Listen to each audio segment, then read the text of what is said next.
तो ईपीएफओ को लेकर एक बड़ी खबर सामने आ रही है। हर ईपीएस पेंशन पर खुशखबरी दी गई है। सरकार की तरफ से ईपीएस पेंशन विकल्प एक बार फिर से बहाल कर दी गई है, जिससे पेंशन का पूरा गणित अब से बदल जाएगा। ये एक बड़ी खबर। हालांकि पेंशन पर ये जो खबर है, ये ज्यादा नया कुछ सरकार की तरफ से विकल्प नहीं दिया गया है, क्योंकि इससे पहले भी सरकार ये सुविधा पहले से ही देती थी। लेकिन ईपीएफओ ने अब अपने कर्मचारियों को राहत देते हुए कर्मचारी पेंशन योजना यानी ईपीएस के तहत पहले से उपलब्ध हर पेंशन विकल्प को फिर से बहाल कर दिया है।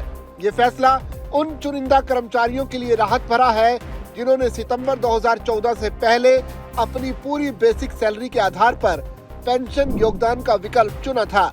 ईपीएफओ का ये कदम लंबे समय से चली आ रही भ्रम की स्थिति को दूर करने की कोशिश है। हालांकि इसका फायदा सीमित संख्या में कर्मचारियों को ही मिलेगा।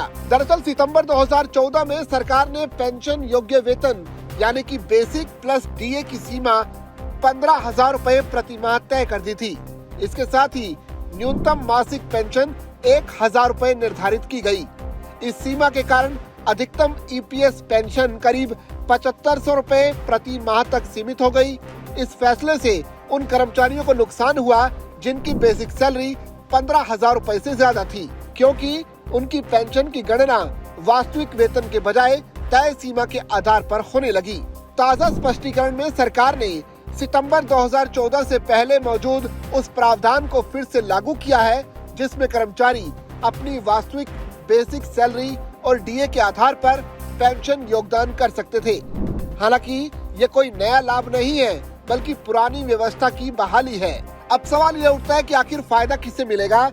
दरअसल ये लाभ सिर्फ उन कर्मचारियों को मिलेगा जिन्होंने 1 सितंबर 2014 से पहले हायर पेंशन का विकल्प चुना था। ये सुविधा सभी ईपीएफओ सदस्यों पर स्वतः लागू नहीं होगी। कर्मचारी अकेले ये विकल्प नहीं चुन सकते। इसके लिए नियोक्ता यानी कि एम्प्लॉयर की सहमति भी जरूरी है।